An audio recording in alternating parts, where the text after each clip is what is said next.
You woke up feeling that you must make a decision before the day ends. But what if that urgency is not God warning you?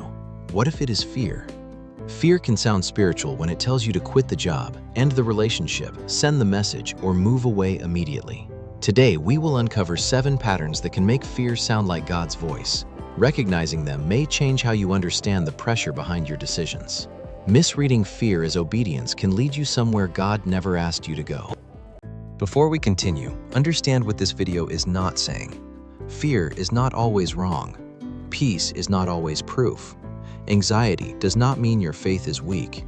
And every intense feeling is not automatically the voice of God. Scripture tells believers to test what claims spiritual authority. 1 John says to test the spirits. 1 Thessalonians says to test everything and hold on to what is good. James describes wisdom as pure, peaceable, gentle, merciful, sincere, and open to reason. That means biblical discernment does not depend on one emotion alone. Anxiety can create a sense of danger even when no present threat exists. The feeling may be real while the conclusion remains unproven. A feeling can alert you, but it cannot authenticate itself. As you hear these signs, do not rush toward a verdict. Simply notice which patterns have been shaping your decisions. Sign 1. Fear demands an immediate decision. Consider Rachel, a 34-year-old woman living in Ohio. The night before her performance review, she barely slept and replayed mistakes from the past month. By morning, one thought dominated everything: resign before the day ended. It felt urgent, spiritual, and impossible to question. Waiting seemed dangerous, reading her contract felt faithless, and talking with her husband felt like disobedience. Even checking their health insurance and household budget seemed like resisting God. But the fear had started before the message did. It had been building for days around her job, her review, and losing control. That detail changed how she understood the message. For Rachel, the alarm felt immediate, even though no new threat had appeared. Strong emotions can shape how choices appear, especially when uncertainty already feels unbearable. Here is where the pattern becomes clear. Urgency may feel like certainty, but certainty is not evidence. Rachel still had to decide whether staying or leaving was wise. The pause did not choose for her or prove that quitting was wrong. It simply gave her room to sleep, pray, review the facts, and speak honestly with someone she trusted. If there is no immediate danger or deadline, delay an irreversible decision until your body and mind have settled. Then examine what changed, what evidence exists, and what fear is predicting.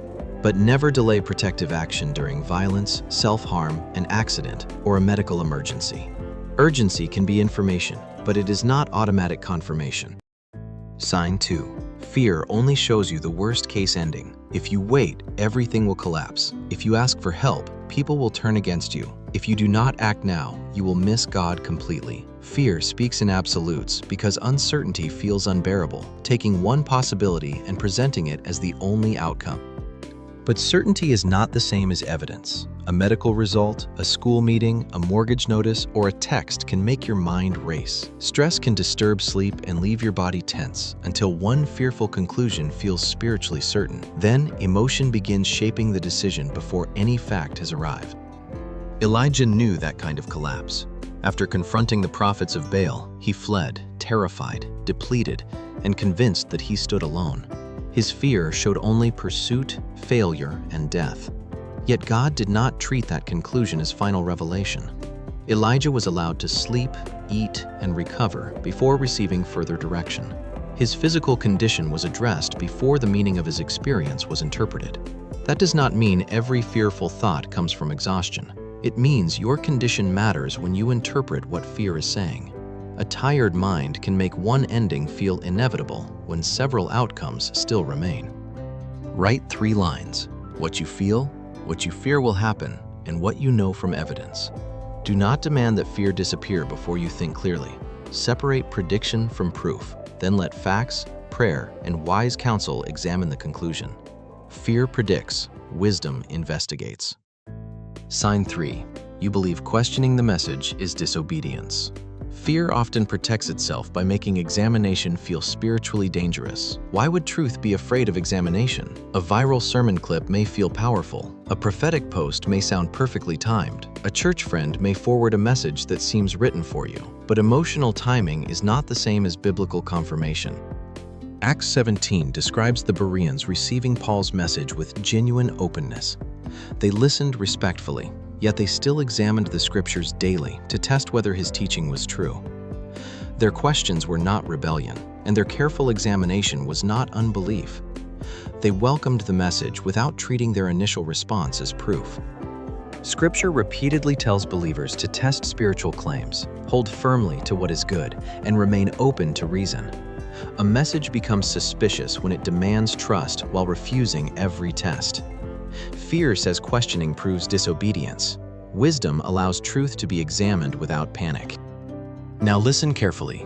Endless skepticism can become another way of avoiding obedience. But responsible testing is different from refusing every answer. Compare the message with Scripture in context, truth, honesty, mercy, reasonableness, and fruit. Do not search for one isolated verse that merely confirms what you already want. Testing is not rejection. Testing is discernment. Truth does not become weaker when you examine it carefully. Sign 4. The message pushes you away from safe counsel.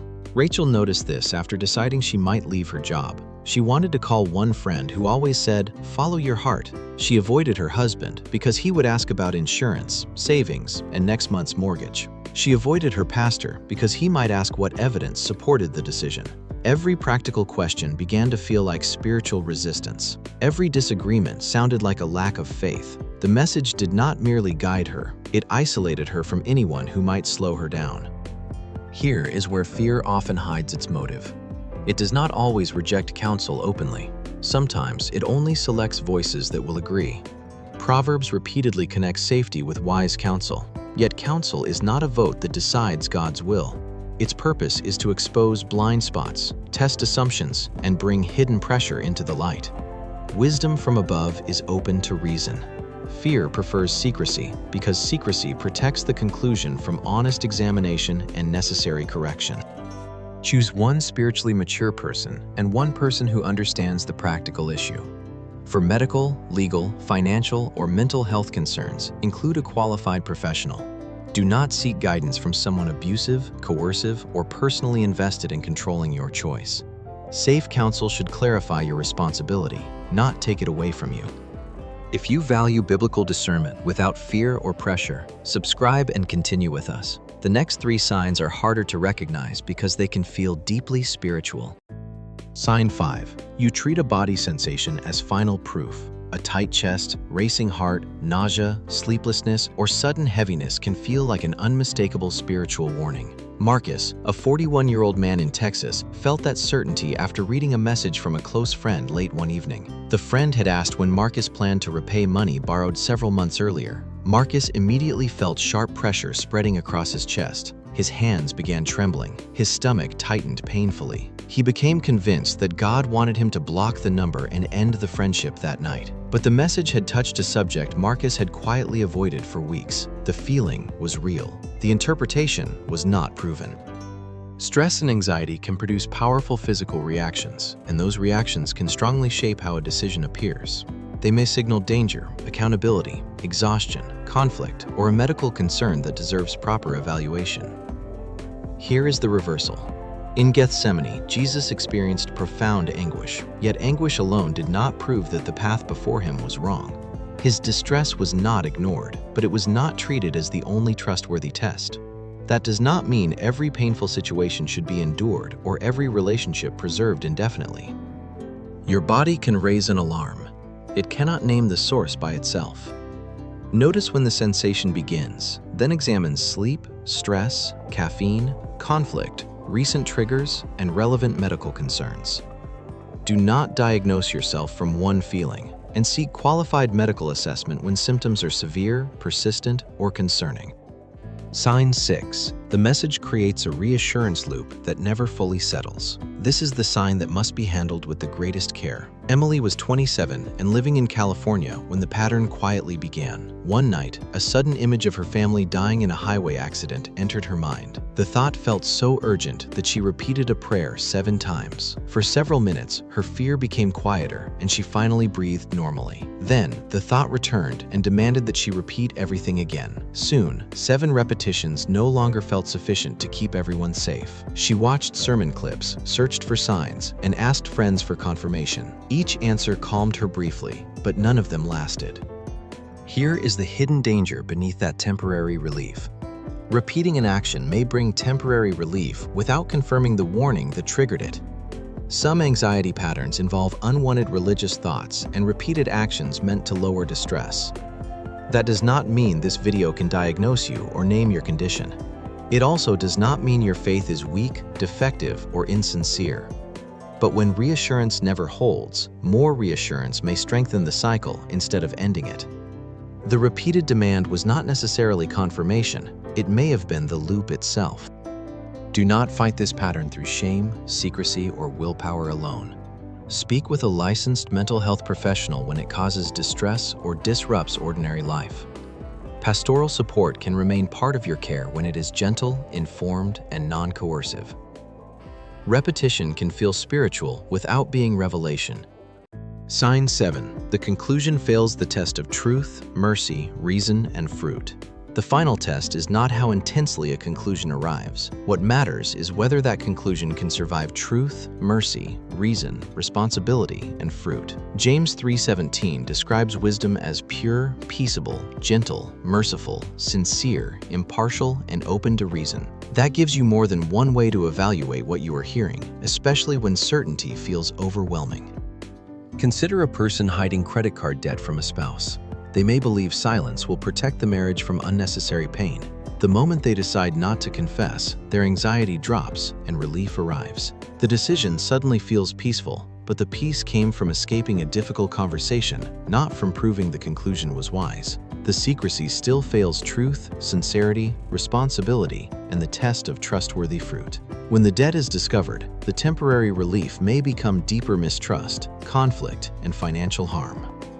Now bring the whole process together. Pause before irreversible action unless there is a real emergency. Name the feeling, the feared prediction, and the evidence you actually possess. Test the conclusion against Scripture in context, truth, mercy, reason, responsibility, and fruit. Consult safe counsel, then observe what changes with time, stress, and new information. Philippians 4 joins prayer with truthful thinking and faithful practice, not prayer alone. What kind of fruit would this decision produce if you followed it? Temporary relief cannot make deception holy. Peace is not the whole test. Wisdom has fruit. Fear does not make you a weak Christian, and anguish does not prove that you have stepped outside God's will. Some faithful decisions still feel difficult. Some unwise decisions can feel temporarily peaceful. That is why discernment cannot rest on one emotion, one sensation, or one moment of relief. Prayer matters deeply, but Scripture also directs the mind toward what is true, honorable, and worthy of practice. Wisdom listens and tests. It slows down, remains open, and welcomes responsible help. When fear becomes persistent, overwhelming, or disruptive, pastoral care and licensed mental health care can stand together without competing. Seeking help is not spiritual failure. It can be an act of honesty. So pause before irreversible action unless there is a real emergency. Name the fear. Separate prediction from evidence. Test the conclusion. Seek safe counsel, and observe the fruit over time. Discernment is a process, not a private rush toward certainty. Write in the comments, "God, teach me to test fear without ignoring wisdom." Share this with someone caught in a cycle of seeking confirmation or afraid to slow down.